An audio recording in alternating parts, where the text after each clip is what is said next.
He arrived midterm. A skinny, awkward boy named Patrick. He kept to himself.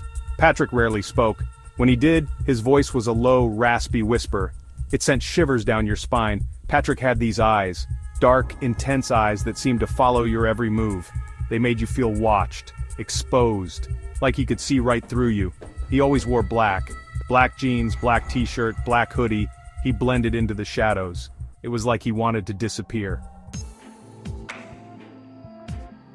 Some kids found him creepy. Others just thought he was weird. But there was something about Patrick that drew you in. Maybe it was the air of mystery surrounding him. Maybe it was the way he seemed to be looking into your soul. Whatever it was, you couldn't ignore him. One day I saw him in the cafeteria. He was sitting alone, as usual. His lunch tray was untouched. He was just staring at the wall, a blank expression on his face. But then he turned his head slowly. He looked right at me, his eyes met mine, and I swear he smiled. A slow, sinister smile that sent chills down my spine. It started as a joke, a stupid dare. Someone said that if you said Patrick's name 3 times, he'd appear, like Bloody Mary in the mirror. We were bored, we were teenagers, we were stupid, so we tried it. We huddled in the boys' bathroom. The air was thick with anticipation, and maybe just a little bit of fear. Patrick, someone whispered. Patrick, Patrick, nothing happened. We laughed, relieved, but then, he was standing in the doorway, Patrick, watching us, the same chilling smile on his face. We brushed it off as a coincidence, but deep down it bothered us. It was just too strange, too eerie. We couldn't shake the feeling that something wasn't right. We tried to forget about it, but the memory lingered. It was like a bad dream that you couldn't quite shake off. And Patrick, he was always there, lurking in the shadows, watching, waiting. We were being watched, we all felt it.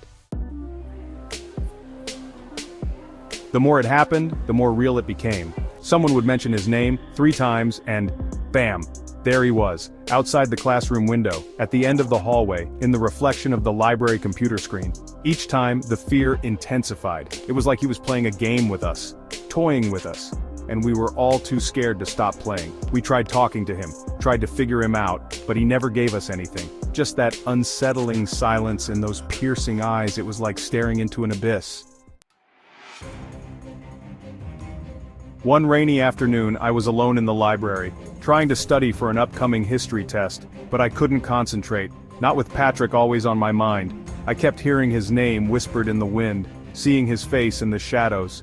Suddenly the lights flickered, then darkness, complete and utter darkness. I froze, my heart pounded in my chest. I could hear my own breathing, loud and ragged, and then I heard it, his voice, a raspy whisper right next to my ear. "You shouldn't be here alone," he said. Terror gripped me. I scrambled out of my seat, knocking over a bookshelf in my haste. Books tumbled to the floor with a loud thud. I ran. I didn't stop running until I reached the safety of the librarian's desk. But he was already gone, vanished into thin air. The librarian, an elderly woman with kind eyes, helped me to my feet. She asked me what had happened, but I couldn't bring myself to tell her. How could I explain the unexplainable? That night, I couldn't sleep. I lay awake staring at the ceiling, replaying the events of the afternoon over and over in my mind. I was terrified, truly terrified. I felt like I was in over my head, like I had stumbled onto something dark and dangerous, and I didn't know how to get out. The next morning, Patrick was gone, disappeared without a trace. No one knew where he went, or why he came in the first place. Some people said he was expelled, others said he ran away. But I knew the truth. He was gone because he wanted to be gone.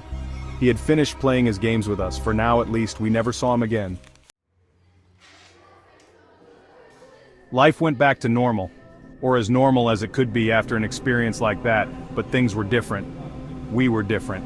We had seen a side of the world that we never knew existed, a side that was dark and unsettling, and we were forever changed by it. We never spoke of Patrick again, but his memory lingered, a constant reminder of the darkness that lurks just beneath the surface. And sometimes, late at night, when the wind howls and the shadows dance, I can still hear his voice, a raspy whisper in the darkness. "You shouldn't have said my name.